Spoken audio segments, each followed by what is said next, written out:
नमस्कार दोस्तों, जय हिंद। स्वागत है बेटा आप सभी का एग्जाम कोच के यूट्यूब चैनल पर।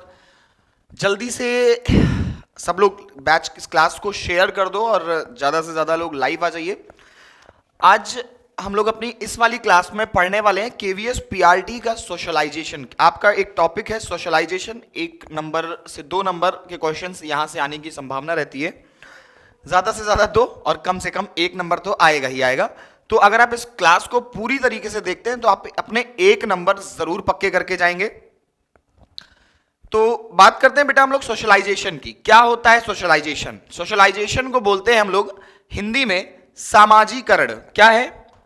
सामाजीकरण। सब लोग एक बार हेडिंग बनाइएगा सोशलाइजेशन। थोड़ा सा समझने की कोशिश ज्यादा कीजिएगा, लिखने की कोशिश कम कीजिएगा, क्योंकि इसकी जो पीडीएफ है वो आपको अवेलेबल रहेगी हमारे एग्जाम कोच के टेलीग्राम चैनल पर। तो भाई क्या है, पढ़ना है भाई, पढ़ लिख के क्या करोगे? नोट्स ही तो बनाओगे, तो वो नोट्स वहां से बना लेना। अभी फिलहाल सिर्फ समझने पे जोर रखिएगा। सामाजीकरण, सोशलाइजेशन। अच्छा, बहुत कठिन कठिन सी परिभाषा पढ़ लिया होगा कि सामाजीकरण ये होता है, सामाजीकरण ये होता है, सामाजीकरण वो होता है। क्या होता है वास्तविकता में सामाजीकरण, इसको समझिएगा। देखो बेटा, हम समाज में रहते हैं। समाजीकरण क्या है? समाजीकरण वही प्रक्रिया है जिससे हम खुद को समाज में समायोजित करते हैं, यानी समाज के जो रूल्स और रेगुलेशंस हैं, जो समाज की प्रथाएं हैं, उसके साथ जो हम सामंजस्य स्थापित करते हैं उसको बोलते हैं सामाजीकरण। अब अगर हम लोग बात करें कि सामाजिकरण की प्रक्रिया के दौरान हमें क्या क्या करना होता है, तो सिंपल सी 3 चीजें हैं, 3 बातें हैं जिनका आपको ध्यान रखना है। अगर आप कहते हो कि मेरा सामाजिकरण हो रहा है, तो कौन कौन सी है वो 3 प्रक्रिया?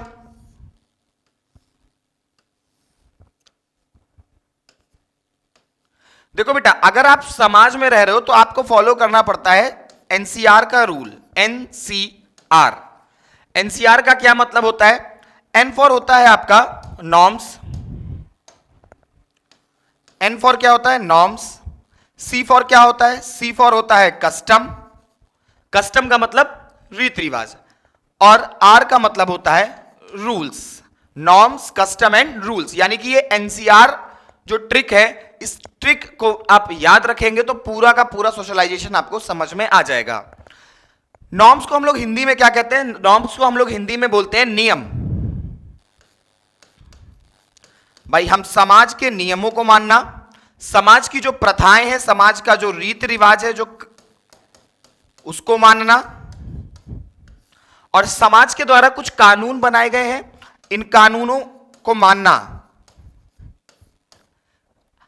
हम समाज के नियम, समाज की रीति रिवाज और समाज के बनाए गए कानूनों के साथ सामंजस्य स्थापित करना समाजीकरण कहलाता है। सिंपल। भाई, अगर समाजीकरण की प्रक्रिया चल रही है तो हमें क्या करना होता है? या तो हम समाज के नियमों को मानते हैं, या तो समाज में जो प्रथाएं आ रही हैं, जो कस्टम्स आ रहे हैं, जो रीति रिवाज चलते आ रहे हैं, उसके साथ सामंजस्य स्थापित करते हैं, या तो समाज के द्वारा बनाए गए कुछ कानून है उसको मानते हैं। और यही कहलाता है हमारा क्या, ये पूरी प्रक्रिया क्या कहलाती है? सामाजीकरण। तो अगर अब हम लोग इसको सम अप करें और इस एक पॉइंट में इसको लिखना चाहें तो क्या लिखना पड़ेगा? सिंपल सी परिभाषा बनेगी क्या? समाज के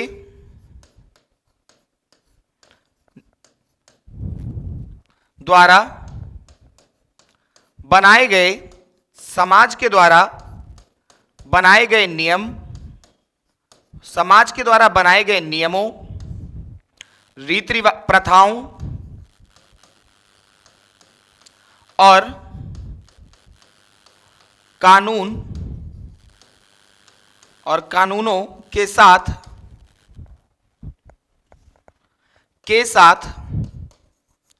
सामंजस्य स्थापित करने के साथ सामंजस्य स्थापित करने की प्रक्रिया, स्थापित करने की प्रक्रिया सामाजीकरण है। क्या है? सामाजीकरण है।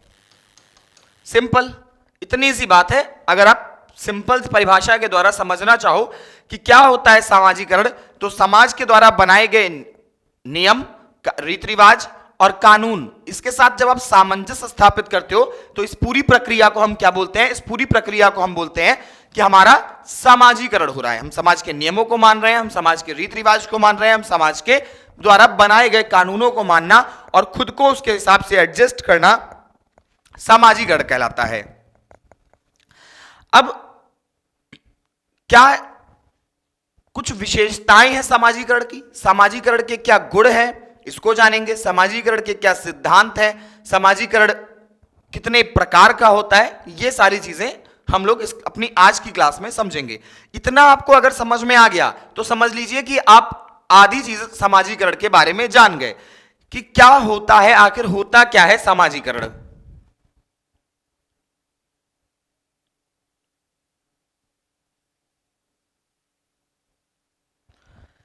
देखो बेटा, आप सबसे पहले हेडिंग बनाइएगा सामाजिकरण के गुण, कि आखिर क्या क्या होता है सामाजिकरण की प्रक्रिया के दौरान। अगर आपका सामाजिकरण हो रहा है तो कौन कौन से गुण आएंगे आपके अंदर? सामाजिकरण के गुण, सामाजिकरण के गुण। कोई चीज कहीं पर कोई दिक्कत आएगी तुरंत कमेंट बॉक्स से आपके लिए ओपन, तुरंत उस कमेंट बॉक्स में जाकर के आपको कमेंट करना है कि सर ये चीज नहीं समझ में आई, ये पॉइंट नहीं समझ में आई, इसको दोबारा समझा दीजिए। हम लोग अपने लाइव सेशन में दोबारा से उस पर चर्चा कर लेंगे। हर हफ्ते के एंड में आपको एक डाउट सेशन मिलेगा जिसमें आप अपने क्वेश्चंस को पूछ सकते हो। ठीक है, चलो भाई, तो सामाजिकरण के गुण की हम लोग बात कर रहे थे। पहली पॉइंट इसमें लिखिएगा, एक व्यक्ति की भूमिका उसके सामाजिक स्वभाव की अभिव्यक्ति है। एक व्यक्ति की भूमिका, एक व्यक्ति की भूमिका उसके सामाजिक स्वभाव की, उसके सामाजिक स्वभाव की अभिव्यक्ति है। एक व्यक्ति की भूमिका उसके सामाजिक स्वभाव की अभिव्यक्ति है। पहली पॉइंट। सामाजिकरण सतत चलने वाली प्रक्रिया है। भाई हमारा सामाजिकरण आजीवन होता है। हम नए नए माहौल में जाते हैं, नई नई जगह जाते हैं और वहां के नियमों के हिसाब से, वहां की रीति रिवाज के हिसाब से, वहां की परंपराओं के हिसाब से हम खुद को एडजस्ट करते हैं पूरी जिंदगी। भाई नई जगह गए तो वहां के हिसाब से एडजस्ट करना। तो क्या हुआ, यानी कि हमारा सामाजिकरण आजीवन चलेगा, कभी रुकेगा नहीं। तो इससे हम लोग ये क्या कह सकते हैं कि सामाजिकरण सतत चलने वाली प्रक्रिया है। सामाजिकरण सतत चलने वाली प्रक्रिया है। दूसरी बात, तीसरी बात समझिएगा, सामाजिकरण को कई पहलुओं को शामिल करना चाहिए।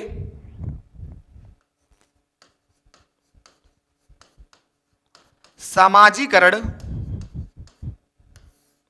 को कई पहलुओं को शामिल करना चाहिए, को शामिल करना चाहिए। अभी मैं एक एक पॉइंट आपको बहुत बेहतरीन तरीके से बेटा समझाने वाला हूं, तो अभी कोई परेशान मत होइएगा। शिक्षार्थी सामाजिक मूल्यों से सीखते हैं। शिक्षार्थी सामाजिक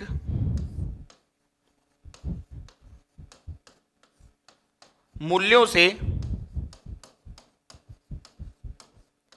सीखते हैं। शिक्षार्थी सामाजिक मूल्यों से सीखते हैं। यह एक अवलोकन है। यह एक अवलोकन है।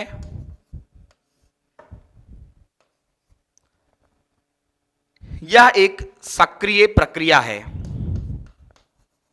यह एक सक्रिय प्रक्रिया है। अब समझो बेटा इस बात को, मैंने आपके सामने कुछ लगभग पॉइंट्स लिख दिया है, अब इसको हम हर एक पॉइंट को समझेंगे कि कहना क्या चाहती है। यह व्यक्ति की भूमिका उसके सामाजिक स्वभाव की अभिव्यक्ति है। आपका समाज में जो आपकी भूमिका है उसकी अभिव्यक्ति है क्या? सामाजिकरण। भाई आपका जिस प्रकार से सामाजिकरण हुआ होगा, आप उसी तरीके का जो व्यवहार है, उसी तरीके का जो रोल प्ले है, वो आप समाज में करोगे। अगर आपका सामाजिकरण अच्छा हुआ है, आप एक अच्छे परिवार से बिलोंग करते हो, एक अच्छी समाज से बिलोंग करते हो, एक अच्छी सोसाइटी से बिलोंग करते हो, तो यानी कि आपका सामाजिकरण भी बहुत ही पॉजिटिव हुआ होगा और आप जहां भी जाओगे वहां आप तारीफें बटोर के आओगे कि भाई बच्चे के संस्कार कितने अच्छे हैं। वहीं आपका सामाजिकरण अगर एक एटमॉस्फेयर आपको उचित नहीं मिला, कहीं आपको गाली गलौज वाला माहौल मिल गया, कहीं जहां पे ऐसे जगह आपका सामाजिकरण हुआ जहां डेली लड़ाइयां होती होंगी, तो आपके लिए लड़ाई करना क्या है? आम बात हो जाएगी। आपका जब मन किया, जिसको मन किया उल्टा बोल दिया, जब आपका मन किया आपने गाली दे दी। क्या है भाई? क्योंकि आप उसी माहौल में, आपकी गलती नहीं है, आपको वैसा ही माहौल मिला है, आप वैसी ही चीजें देखते आए हो, वैसी ही चीजें लोगों को सुनते आए हो। जब आपने वही देखा, वही सुना। अच्छा एक बात बताओ, आप आज जान रहे हो कि सामाजिकरण का मतलब होता है कि सामाजिक नियमों, रीति रिवाजों और प्रथाओं के साथ सामंजस्य स्थापित करना। मैं बता देता आपको, आपने कभी सामाजिकरण आज तक जाना ही नहीं। अब आज आप बड़े हो गए हो, ये चीज बस समझदारी के लिए बता रहा हूं। अगर आपको मैं ये बता देता कि बेटा सामाजिकरण का मतलब होता है दूसरों को मारना, आपने कभी सामाजिकरण जाना ही नहीं था, पहली बार आपके सामने वर्ड आया था। आप भाई मार का मतलब क्या होता है? आपने जब शब्द सुना मारना, तब आपको समझ में आया कि किसी को हिट करने का मतलब होता है मारना। अब अगर मैं यही आपसे कह देता कि बेटा सामाजिकरण का मतलब होता है दूसरों को जब मन करे तब मार सकते हो आप, तो आप यही जानते क्या है? क्योंकि मैंने आपको वही सिखाया है, आपको वैसा ही एटमॉस्फेयर मिला है, आपका वैसा ही सामाजिकरण हुआ है। तो सेम एक व्यक्ति की भूमिका उसके सामाजिक स्वभाव की अभिव्यक्ति है। तो इंसान का जो रोल प्ले है इस समाज में, उसका जैसा सामाजिकरण हुआ है, उसका जो सामाजिक स्वभाव रहा है, उसी की वो अभिव्यक्त करता है, उसी को एक्सप्रेस करता है। इसी को बोलते हैं हम लोग सामाजिकरण। कि आप जैसा भी रोल प्ले इस समाज में रहकर करते हो, वही आपके सामाजिक स्वभाव की अभिव्यक्ति है कि आपका समाज कैसा रहा है, आप उसी को डिस्प्ले कर रहे होते हैं। इसीलिए क्या कहा जाता है कि भाई जो भी बोलना है बहुत सोच समझ के बोलो, क्योंकि ये आपकी नहीं, आपके पूरे समाज को दर्शाता है। आपका अपना जो रोल प्ले है, जो आप दूसरों के सामने जैसा बोलते हो, जैसा करते हो, वो आपको नहीं, आपके पूरे समाज को दिखाता है कि आपका कैसा समाज रहा है। तो अगर आपको अपने समाज की इज्जत है ना, तो बहुत समझदारी के साथ बात करिएगा। तो पहली पॉइंट हो गई आपकी। दूसरी पॉइंट है सामाजिकरण सतत चलने वाली प्रक्रिया है। बिल्कुल सही बात है भाई। आज मेरा जन्म हुआ एक छोटे से गांव में। गांव के लोग सब अवधी, एकदम शुद्ध हिंदी, एकदम हिंदी बोलते थे, एकदम अवधी वाली। कोई बात नहीं, बोलने तो बढ़िया है। हमारा सामाजिकरण कहां हुआ? गांव में हुआ। हम गांव के लोगों के बीच में बहुत बढ़िया से एडजस्ट हो गए। फिर कुछ दिन बाद यहां आ गए शहर में, लखनऊ।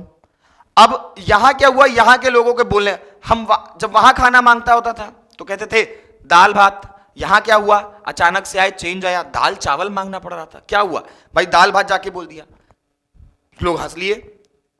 फिर मुझे पता चला अच्छा यहां दाल चावल बोला जाता है। ठीक है भाई, चेंज किया मैंने खुद को। क्या हुआ कि सामाजिकरण तो भाई अगर एक बार होके खत्म हो जाता तो यानी कि मैं लखनऊ में फिर एडजस्ट ही ना कर पाता। अब यहां से मैं अमेरिका चला गया, वहां से लोग बोले give me pulse and rice, I need pulse and rice. अब भाई ये क्या हुआ? पहले दाल भात, फिर दाल चावल, फिर पल्स और राइस मांग रहे हैं। क्या हुआ? हम जहां भी गए वहां उस समाज के हिसाब से खुद को एडजस्ट कर लिए। यानी कि जब जब मेरा समाज चेंज होगा, हम अपना सामाजिकरण उस समाज के हिसाब से करेंगे। यानी कि सामाजिकरण सतत चलने वाली प्रक्रिया, तभी तो भाई बार बार चेंज हो रहा है। अगर ये लगातार ना चल रही होती तो एक बार मेरा सामाजिकरण हुआ, खत्म, फिनिश, टाटा बाय बाय, अब तो सामाजिकरण होना नहीं है, लेकिन सामाजिकरण हो रहा है। यानी कि ये लगातार चलने वाली प्रक्रिया है। मेरा जैसा मुझे समाज मिल रहा है, मैं वैसे ही खुद को एडजस्ट कर ले रहा हूं। दूसरी बात क्लियर हो गई। तीसरी बात पे आ जाओ। सामाजिकरण को कई पहलुओं को शामिल करना चाहिए। अच्छा एक बात बताओ, सामाजिकरण क्या कई पहलुओं को शामिल करता है कि नहीं? जल्दी से बताओ। करता है बाबू कि नहीं? जल्दी से बताओ। बिल्कुल करता है भाई, कैसे नहीं करता है? समझो बात को। सामाजिकरण कई पहलुओं को शामिल करता है। जैसे अब आपका सामाजिकरण हुआ तो उसमें आपके नैतिक मूल्य आएंगे कि नहीं आएंगे? भाई अगर आपके अंदर नैतिक मूल्य नहीं है, आपके अंदर नैतिकता नहीं है, तो आपका सामाजिकरण क्या होगा? नहीं हो पाएगा ना। तो यानी कि समाजीकरण आपके नैतिक मूल्यों को शामिल करता है। समाज में आप रहते हो तो कभी आपको हंसना होता है, तो कभी आपको रोना होता है, तो कभी आपको शांत भी रहना होता है कि विदाउट एक्सप्रेशन। क्या है, यानी कि आपका संवेगात्मक विकास भी इसमें शामिल हो गया समाजीकरण में। अगर आपका समाजीकरण हो रहा है तो यानी कि आपके संवेगों को भी शामिल कर रहा है। फिर आता है आपका संज्ञानात्मक विकास। जब हम समाज में रहते हैं तो लोग क्या कहते हैं, अरे बड़ा बुद्धिमान बच्चा है। जैसे ही बात आई बुद्धिमान की, बुद्धि की, तुरंत आपका ध्यान कहां गया, संज्ञान की तरफ। क्योंकि भाई संज्ञानात्मक का तो मतलब ही होता है मस्तिष्क, चिंतन, बुद्धि। तो भाई आप समाज में रहते हो, समाज के लोग आपसे कहते हैं कि क्या बच्चा बहुत बुद्धिमान बच्चा है, बच्चा बहुत बुद्धिमान हो गया आपका बेटा भाई साहब। हाँ भाई साहब, हमारा बच्चा बड़ा बुद्धिमान है। क्या है, यानी कि बच्चे का जो समाजीकरण हुआ उसमें संज्ञानात्मक पक्ष भी बच्चे का शामिल हो गया। बढ़िया बात समझ में आई। तो यानी कि हमने आपको बताया कि इसमें मैंने नैतिक मूल्यों को शामिल किया, इसमें हमने संज्ञानात्मक मूल्यों को शामिल किया, इसमें हमने संवेगात्मक पक्ष को भी शामिल किया। तो इसमें समाजीकरण की प्रक्रिया में कई पहलुओं को शामिल किया जाता है। तीसरी बात हो गई, समझ में आई, क्लियर। चौथी बात पे आते हैं, शिक्षार्थी सामाजिक मूल्यों से सीखते हैं, यानी बच्चा जो है वो सामाजिक मूल्यों से सीखता है। तो अब आपके लिए एक बात बताई गई थी कि बच्चा जो है वो सबसे ज्यादा कहां सीखता है। तो बच्चा भाई सच्चाई ये है कि ना घर में ना स्कूल में, बच्चा जो है वो सबसे ज्यादा जो सीखता है वो सीखता है इस समाज में रह करके। भाई स्कूल में आपको एक फॉर्मल एजुकेशन दी जाती है, लेकिन जो भी आपको स्कूल में सिखाया गया उसको आप अप्लाई कहां पे करते हो, उसको आप अप्लाई करते हो बेटा आकर के अपने समाज में। तो यानी कि शिक्षार्थी कहां से सीखता है, बच्चा कहां से सीखता है, अधिगमकर्ता कहां से सीखता है। तो अधिगमकर्ता जो है वो कहां से सीखता है, सामाजिक मूल्यों से सीखता है। सबसे ज्यादा इस समाज में रह करके बच्चा सीखता है। ये वाली बात हो गई। यह एक अवलोकन है, यह एक अवलोकन है। अब इस बात को समझो, क्या है बच्चा, ये कैसे अवलोकन है ये बताओ। आप समाज में रहते हो, समाज में ही आपके मम्मी पापा भी आते हैं, आपके भाई बहन भी आते हैं, आपके पास पड़ोसी भी आते हैं, आपका विद्यालय भी इसी समाज का हिस्सा है। तो हम क्या करते हैं, जैसे मुझे पापा का व्यवहार बड़ा अच्छा लगा, बहुत मीठा बोलते हैं, पापा बहुत अच्छा बोलते हैं, सब लोग हमेशा तारीफ करते थे।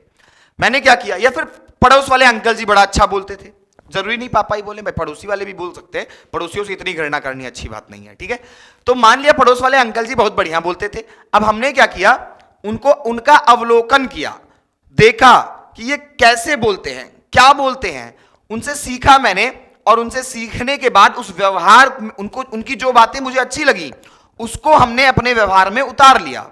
तो समाजीकरण कैसे होता है, 90% आपका समाजीकरण कोई पढ़ाता नहीं है, कोई लिखाता नहीं है, कोई फॉर्मल एजुकेशन नहीं होती है। 90% जो आपका समाजीकरण होता है वो इसी के द्वारा होता है, अवलोकन के द्वारा होता है कि हमको जो अच्छा लगता है हम उसको देखते हैं, उसकी उस क्वालिटी को ऑब्जर्व करते हैं, ऑब्जर्व करने के बाद उसको हम अपने व्यवहार में उतार लेते हैं। तो यानी कि समाजीकरण भाई जब देख कर होता है, यानी क्या हुआ, यह एक अवलोकन है। क्लियर हुई बात, बोलो बोलो, क्लियर हुई बात, हुई ना। तो यह क्या है, यह एक अवलोकन है, यह एक सक्रिय प्रक्रिया है।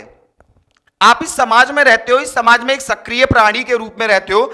आप जब इस समाज में रहते हो, ये बताओ अगर आप घर में एक कमरे में खुद को कर लो बंद और कभी घर से बाहर निकलो ही ना, हमेशा सोते रहो और उस कमरे के अंदर बंद रहो, तो क्या आपका समाजीकरण होगा, आपको समझ में आएगा कि किससे कैसे बात करनी है, नहीं समझ में आएगा।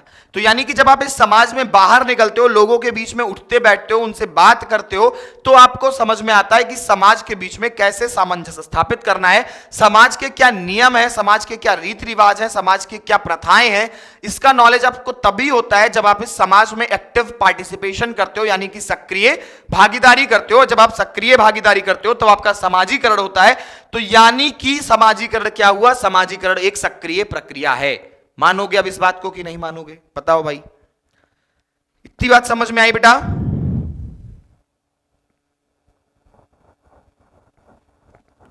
इतनी बातें समझ में आ गई। अब इसका स्क्रीनशॉट लेना हो भाई किसी को तो ले लो, वैसे मेरे हिसाब से तो नहीं है, क्योंकि मैं पूरी पीडीएफ आपको इसके अपने एग्जाम कोश का जो टेलीग्राम चैनल है ना, उस पर पूरी पीडीएफ मिलने वाली है। तो क्या करेंगे, अभी से फर्जी मोबाइल के अभी स्पेस भर लोगे, कोई मतलब नहीं है, तो मत लो, ऐसे ही समझो, ठीक है। इसमें से एक भी बात ऐसी जो नहीं समझ में आई, आ गई, चलो भाई अभी फिर मौका है। नहीं समझ में आई, यहां बोलने में शर्मा रहे हो, कमेंट बॉक्स में डाल देना कि सर ये बात नहीं समझ में आई, मैं दोबारा से आपको बता दूंगा। अब इसके बाद जो मेन मुद्दा आता है, आप लोग सब टेट सीटेट पढ़े हुए पास हुए व्यक्ति हैं भाई साहब, तो यानी कि आपने पढ़ा होगा types of socialisation, types of socialisation, समाजीकरण के प्रकार। अब बेसिकली आप लोग क्या जानते हो, बेसिकली आप लोग अभी तक पढ़ रखा है कि समाजीकरण होता है कितने प्रकार का, समाजीकरण होता है 2 प्रकार का। कितने प्रकार का, 2 प्रकार का आपने अभी तक पढ़ रखा है, और वो आपने बिल्कुल सही पढ़ रखा है, उसको आपने बहुत सही पढ़ रखा है कि समाजीकरण कितने प्रकार का, 2 प्रकार का होता है, सही है। लेकिन इसको अगर हम लोग टोटल क्लासिफाई करेंगे बेटा तो ये 5 प्रकार भी मिलता है हमको। कैसे कैसे, अब अगर कोई बात करे what are the main types of socialization, मुख्यतः समाजीकरण कितने प्रकार का होता है, तो मुख्यतः समाजीकरण 2 प्रकार का होता है।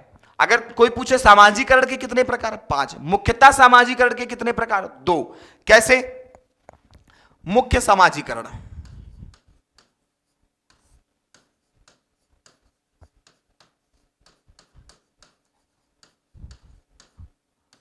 मुख्य समाजीकरण जो होता है ये आपका 2 ही प्रकार का होता है। एक को आप लोग बोलते हो क्या, एक को आप बोलते हो प्राइमरी सोशलाइजेशन या प्राथमिक समाजीकरण, एक को आप बोलते हो द्वितीय समाजीकरण। क्या है, प्राथमिक समाजीकरण,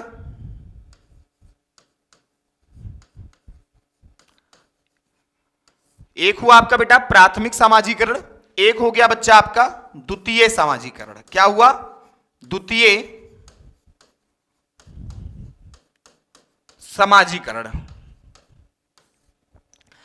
एक को प्राइमरी बोलते हैं, एक को सेकेंडरी बोलते हैं। भाई इंग्लिश वालों को नाराज नहीं कर सकते ना, केवीएस के पेपर है, अंग्रेजी वालों को नहीं नाराज करेंगे। तो एक प्राइमरी हो जाएगा और एक आपका सेकेंडरी हो जाएगा।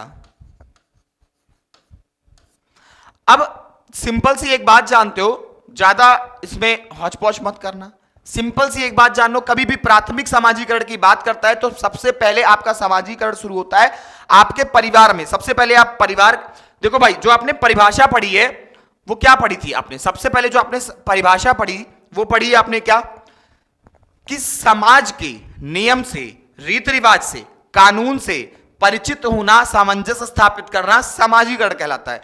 तो आप सबसे पहले किसके नियमों से परिचित होते हैं, तो सबसे पहले अगर हम लोग बात करें बेटा तो सबसे पहले हम लोग अपने परिवार के नियमों से परिचित होते हैं। सबसे पहले हम लोग अपने परिवार के नियम जानते हैं, परिवार की क्या प्रथाएं हैं, परिवार के क्या रीति रिवाज हैं, परिवार के क्या नियम हैं, इनके साथ ही सबसे पहले हम सामंजस्य स्थापित करते हैं। बाकी जब बड़े हो जाते हैं, घर से बाहर निकलते हैं, तब आता है कोई दूसरा। यानी कि जो पहला हमारा समाजीकरण शुरू होता है वो शुरू होता है हमारे परिवार से। तो प्राथमिक समाजीकरण में अगर कभी भी पूछेगा आपसे तो कौन आएगा, प्राथमिक में हमेशा और हमेशा आएगा आपका परिवार। तो प्राथमिक में कोई कंफ्यूजन नहीं होना चाहिए। प्राथमिक की अगर कभी भी पूछता है तो यहां पे सिर्फ और सिर्फ एक नाम आता है, परिवार, जिसको आप लोग बोलते हो फैमिली। और फैमिली में भी वो फैमिली जो हमारे रक्त संबंध, जिनसे हमारा रक्त संबंध है। कौन है, जिनसे हमारा रक्त संबंध है, वो आते हैं हमारे प्राइमरी में। प्राथमिक में आते हैं परिवार ओनली, जिनसे हमारा रक्त संबंध है। कभी भी आपसे एग्जाम में पूछे कि बच्चे का समाजीकरण कहां से शुरू होता है, तो बच्चे का समाजीकरण कहां से शुरू होता है, तो बच्चे का समाजीकरण परिवार से शुरू होता है। यह घर से शुरू होता है। समाजीकरण कहां से शुरू होता है, तो समाजीकरण हमारा घर से शुरू होता है।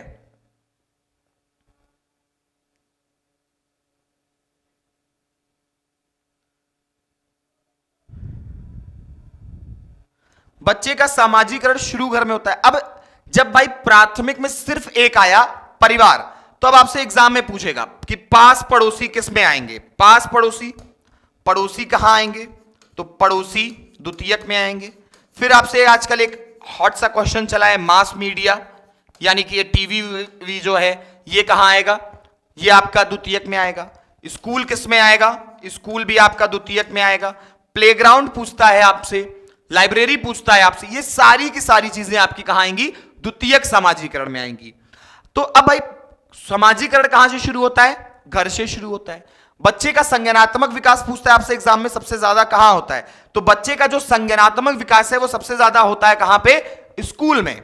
लेकिन अगर आपको ऑप्शन में मिलता है क्लासरूम, तो आप आंसर लगाओगे स्कूल को छोड़ के क्लासरूम में। अगर स्कूल और क्लास दोनों हैं तो आपका आंसर क्या होगा, तब आपका आंसर होगा कि बच्चे का संज्ञानात्मक विकास सबसे ज्यादा होता है क्लासरूम में, स्कूल में नहीं। क्यों? क्योंकि स्कूल में घूम घूम के तो आप सीखते नहीं हो, आप बैठते अपनी क्लास में हो, आपका टीचर आपकी क्लास में आता है, वहीं वो आपको सिखाता है। तो आपका सबसे ज्यादा जो संज्ञानात्मक विकास होता है वो आपकी क्लास में होता है, आपके स्कूल में नहीं होता है। तो स्कूल अगर है ऑप्शन में तो ठीक, अगर स्कूल और क्लास दोनों है तो आपका ऑप्शन होगा हमेशा क्लास। अब इसके बाद बेटा क्या होता है कि सामाजिकरण शुरू घर से होता है, बढ़ता सामाजिकरण कहां है, तो बढ़ता है आपका समाज में, बढ़ता है। अब यहां लिख लेना भाई साहब, ये मैं बताऊं सर क्या बढ़ता है, सामाजिकरण बढ़ता है समाज में। मैं आपको सिर्फ उतनी चीजें लिख रहा हूं जो आपको समझ में आ जाए, क्योंकि आपके पास टाइम भी कम है। तो अब आप कहोगे एक एक चीज मैं लिखता रहूंगा, लंबा लेक्चर 1 घंटे का हो जाएगा, कहोगे अरे वाह सर बहुत पढ़ाया। बेटा कम टाइम में ज्यादा चीजें ही डिलीवर करो, ज्यादा चीजें समझ में आए तो वो ज्यादा सही है। तो बस मेरी बातों को समझते चलना, बहुत कम शब्दों में आपको पूरा का पूरा समाजीकरण मिलेगा। तो समाजीकरण बढ़ता कहां पे है, समाज में। सबसे ज्यादा बच्चे का समाजीकरण कहां पे होता है, सबसे ज्यादा बच्चे का समाजीकरण कहां होता है, तो होता है वो आपका प्लेग्राउंड में, खेल के मैदान में। प्लेग्राउंड में सबसे ज्यादा। अब ये जरूरी नहीं है कि वो प्लेग्राउंड स्कूल का है, मोहल्ले का है, कहां का है, ये नहीं पता। क्यों? क्योंकि भाई आप स्कूल बाद में जाते हो, लेकिन पहले ही आपको आपके मम्मी पापा घर से बाहर निकालने लगते हैं। आपको जो मोहल्ले वाला जो पार्क होता है, उस पार्क में आप जाते हो, वहां के दोस्तों बच्चों के साथ दोस्ती करते हो, वहां आप खेलते हो और उनके बीच में खुद को एडजस्ट करते हो। तो यानी कि ये जरूरी नहीं कि वो स्कूल का प्लेग्राउंड हो, बस वो प्लेग्राउंड होगा, यानी कि खेल के मैदान में सबसे ज्यादा समाजीकरण होता है। सबसे ज्यादा समाजीकरण कहां होता है, तो सबसे ज्यादा समाजीकरण होता है आपका प्लेग्राउंड में।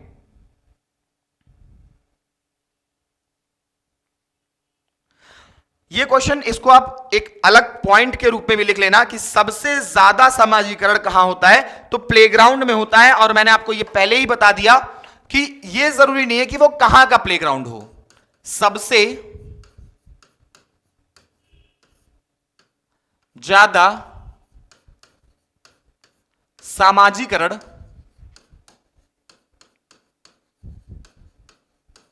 सबसे ज्यादा समाजीकरण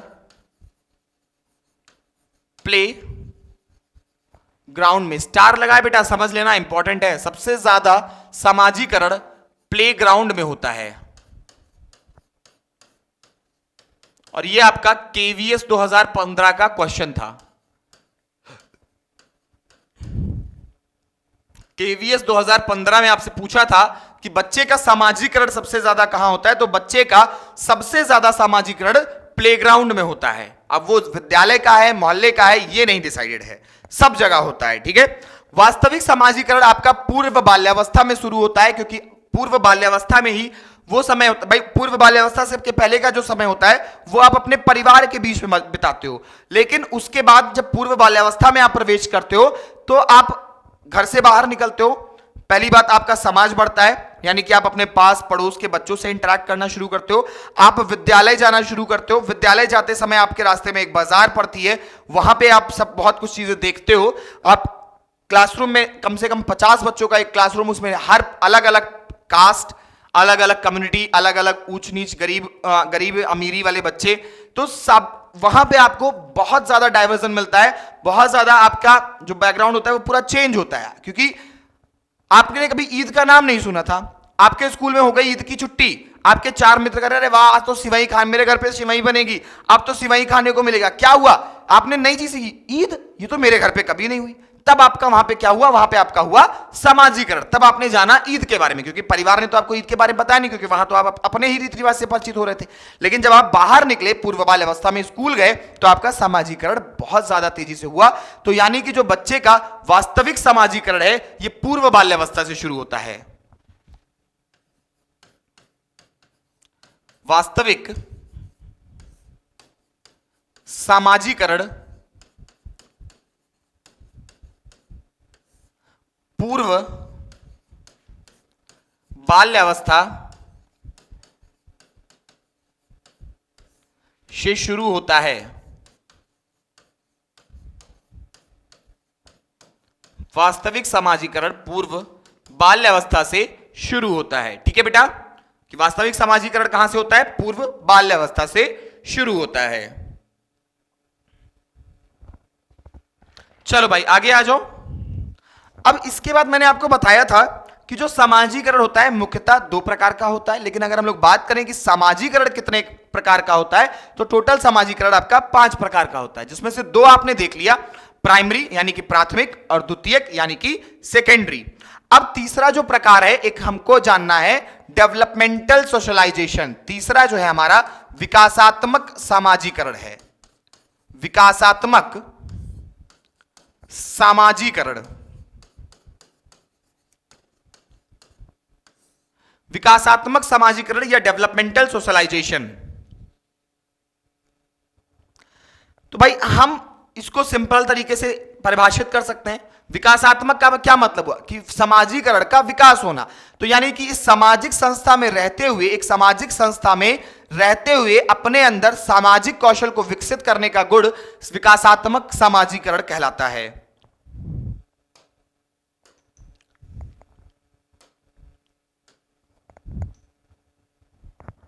सामाजिक संस्था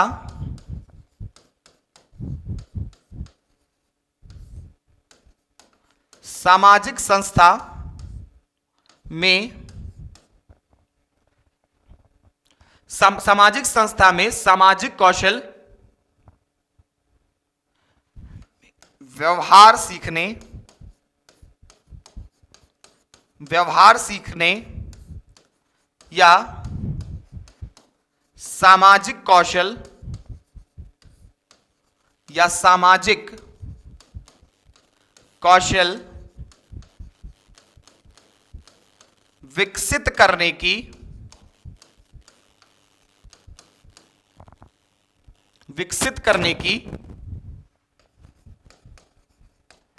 या सामाजिक कौशल विकसित करने की प्रक्रिया है। हम समाज में रहते हैं बेटा, विकास का मतलब क्या होता है? डेवलप होना। तो हम इस समाज में रहते हैं, वो चाहे हमारा स्कूल हो या हमारा वो समाज हो या हमारा वो पास पड़ोस हो, हम इस समाज में रहते हैं। समाज के में हमको कुछ रूल्स एंड रेगुलेशंस बताए जाते हैं। ठीक है, हमको कुछ रूल्स एंड रेगुलेशंस बताए गए।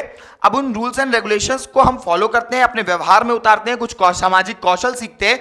जैसे अब मैं यहां था, सबसे पहले एक अंकल जी आए मेरे घर पे, पापा के दोस्त थे। पापा ने कहा क्या? समझना, पहला एग्जाम्पल, दूसरा एग्जाम्पल, तीसरा एग्जाम्पल आपस में कनेक्ट करेगा, समझना इस बात को। सबसे पहले मैं छोटा सा था, मेरे घर पे एक पापा के एक दोस्त आए।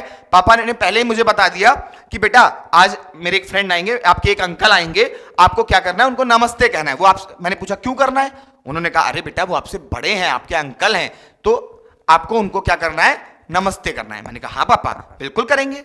बोले अगर नमस्ते करोगे ना तो तुमको 10 रुपया दे के जाएंगे। मैंने कहा हाँ पापा बिल्कुल नमस्ते करेंगे। अब भाई मन में 10 रुपया चल रहा था, अंकल जी जैसे आए, मैंने कहा अरे वाह अंकल नमस्ते नमस्ते नमस्ते नमस्ते अंकल नमस्ते।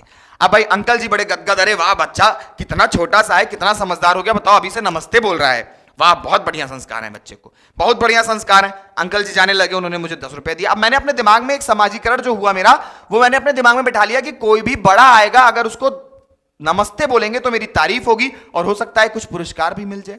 इतना हुआ यहां पे। तो ये हुआ एक मेरा विकासात्मक समाजीकरण कि हाँ मैं समाज में था, मुझे नमस्ते करना सिखाया गया। अब मुझे पता चल गया कि कोई भी बड़ा व्यक्ति अगर आएगा तो उसको हाथ जोड़ के नमस्ते बोलना है। मैंने कहा ठीक है अब मैं सबको नमस्ते बोलूंगा। फिर दूसरा क्या आता है? दूसरा आता है एंटीसिपेटरी सोशलाइजेशन, प्रत्याशात्मक समाजीकरण। इसको दोनों में लिख लेना बेटा, एंटीसिपेटरी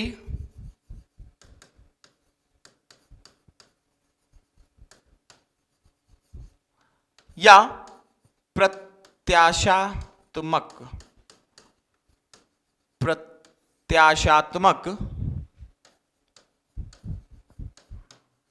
समाजीकरण।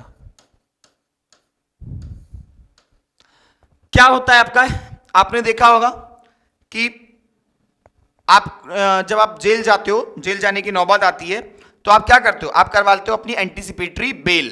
क्या होता है? आपने टीवी सीरियल से बहुत देखते हो ना, तो एक शब्द सुन रखा होगा, क्या? एक शब्द सुन रखा होगा, एंटीसिपेटरी बेल मिल गई मुझे। ठीक है, तो यानी कि क्या हुआ? बताओ जल्दी, एंटीसिपेटरी बेल में क्या होता है? उससे आपने क्या सीखा है?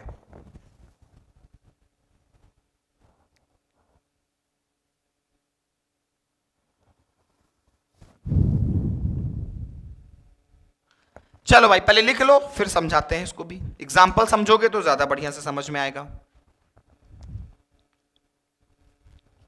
यह सामाजिक धारणाओं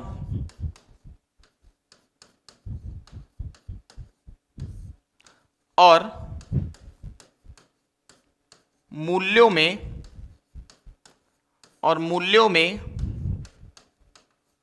सूक्ष्म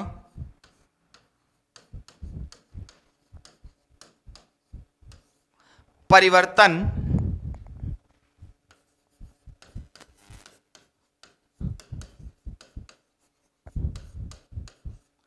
को संदर्भित करता है, या सामाजिक धारणाओं और मूल्यों में सूक्ष्म परिवर्तन को संदर्भित करता है।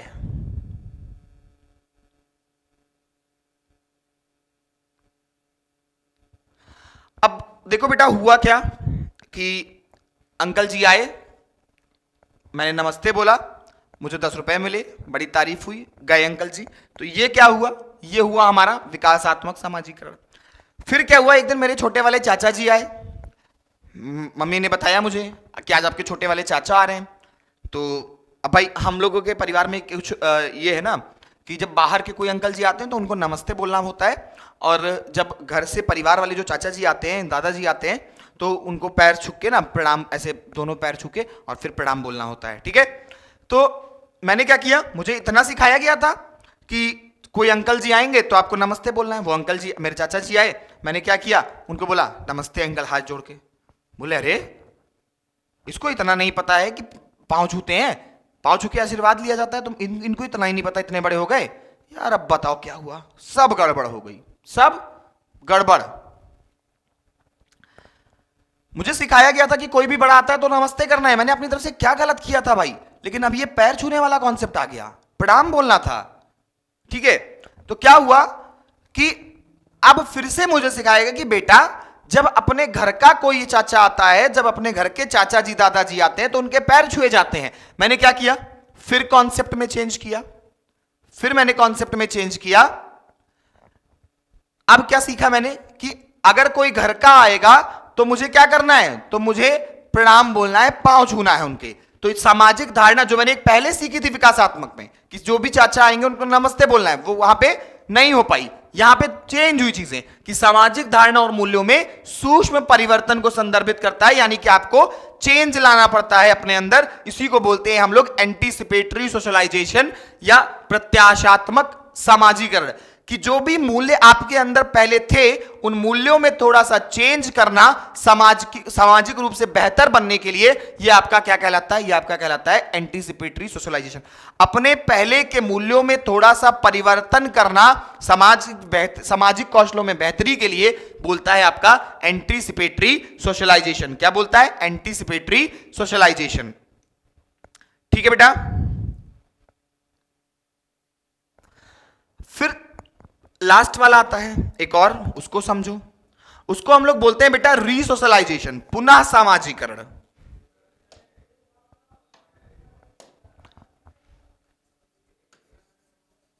री सोशलाइजेशन,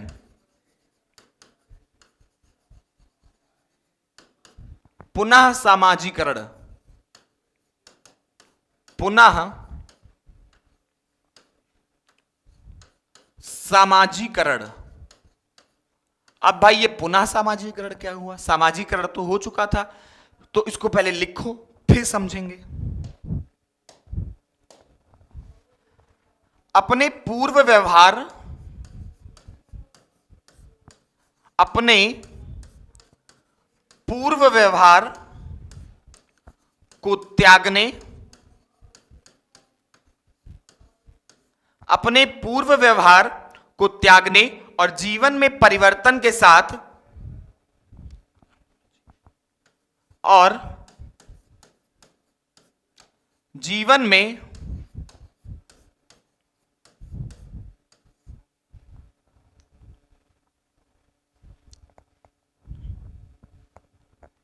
परिवर्तन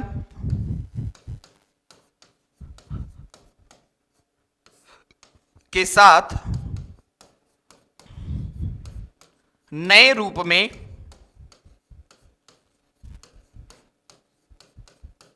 लोगों को स्वीकारने,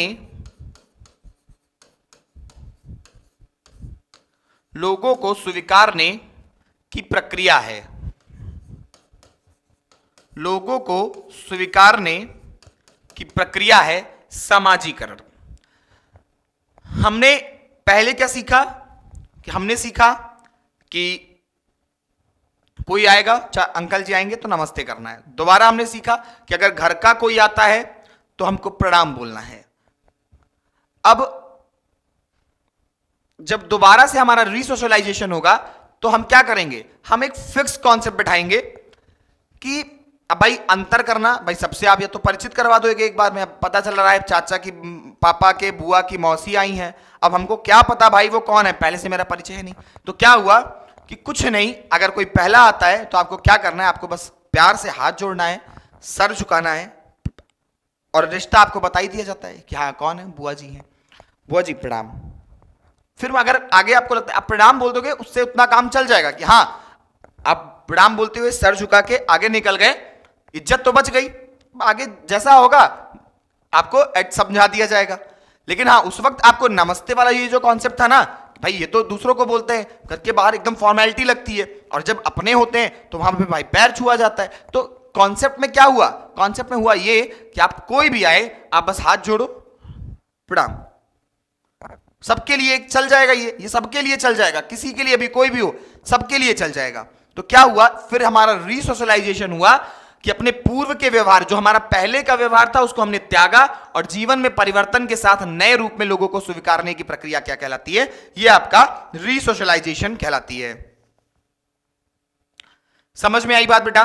तो यही था आपका पूरा कंप्लीट सोशलाइजेशन का कॉन्सेप्ट। एक बार फिर से देख लो, एक बार फिर से समझ लो हम लोग कहां हैं, हम लोग क्या पढ़ रहे हैं। तो हम लोग पढ़ रहे हैं केवीएस पीआरटी का कंप्लीट बैच, जो कि आपके एग्जाम कोच के एप्लीकेशन पर चल रहा है। इसका पेड बैच का जो कॉन्टैक्ट नंबर है, अगर आप इससे पेड बैच लेना चाहते हो, जुड़ना चाहते हो हमारे साथ कंप्लीट सिलेबस के लिए, सिस्टमैटिक वे में पढ़ना चाहते हो, विद प्रैक्टिस क्वेश्चन करना चाहते हो, साथ में टेस्ट देना चाहते हो, तो आपके पास ये वाला नंबर है 7311174888। आज की क्लास में हम लोगों ने पढ़ा है सोशलाइजेशन यानी कि समाजीकरण। हमने सबसे पहले जाना क्या होता है समाजीकरण, हमने उसको तीन पार्ट्स में डिवाइड किया। एनसीआर में हमने जाना कि समाज के नियमों, रीति रिवाज और समाज के कानून के साथ सामंजस्य स्थापित करने की प्रक्रिया समाजीकरण कहलाती है। उसके बाद हमने समाजीकरण के कुछ गुण जाने। समाजीकरण के गुण के बाद हमने टाइप्स ऑफ सोशलाइजेशन जाना कि क्या होता है, मुख्यतः दो प्रकार के होते हैं, प्राथमिक और द्वितीयक। तीसरी बात जो हम लोगों ने जानी है कि सबसे ज्यादा बच्चे का समाजीकरण कहां होता है, यह आपका क्वेश्चन पूछा गया था केवीएस 2015 में। उसके बाद हमने बात किया है वास्तविक समाजीकरण कब से शुरू होता है, तो पूर्व बाल्यावस्था से शुरू होता है। उसके बाद हमने विकासात्मक समाजीकरण जाना कि सबसे पहले एक बच्चे को नमस्ते कहना सिखाया गया, दूसरा कोई व्यक्ति आया तो उस बच्चे से कहा गया प्रणाम करो। अब तीसरा बच्चा दोनों में जब कंफ्यूज हुआ तो उसने एक बीच का रास्ता निकाला, बच्चे ने एक बीच का रास्ता निकाला और उस रास्ते पर चल के जो हमेशा के लिए उसके पास काम में आएगा, उस बीच का रास्ता जब बच्चा निकालता है और अपना पुनः सोशलाइजेशन करता है, दोबारा से समाजीकरण करता है, तो उसको हम लोग बोलते हैं पुनः समाजीकरण। ठीक है भाई, तो आज की क्लास में हम लोगों ने कंप्लीट आपका सोशलाइजेशन जान लिया है। इसके जो आपकी अगली जो क्लास होगी उसमें हम लोग एक नए टॉपिक के साथ मिलेंगे। टिल देन आपके लिए एक काम है, अगर आपने नहीं पढ़ा है सिस्टमैटिक कहीं से पेडागोजी, तो आप अभी इस नंबर पर कॉल कर लीजिए, व्हाट्सएप मैसेज कर लीजिए और पेडागोजी के इस कंप्लीट बैच से जुड़ जाइए। इसमें आपको कंप्लीट केवीएस पीआरटी की तैयारी कराई जाएगी, जो कि हर सब्जेक्ट आपके लिए अवेलेबल होगा और बहुत बेहतरीन तरीके से अवेलेबल होगा।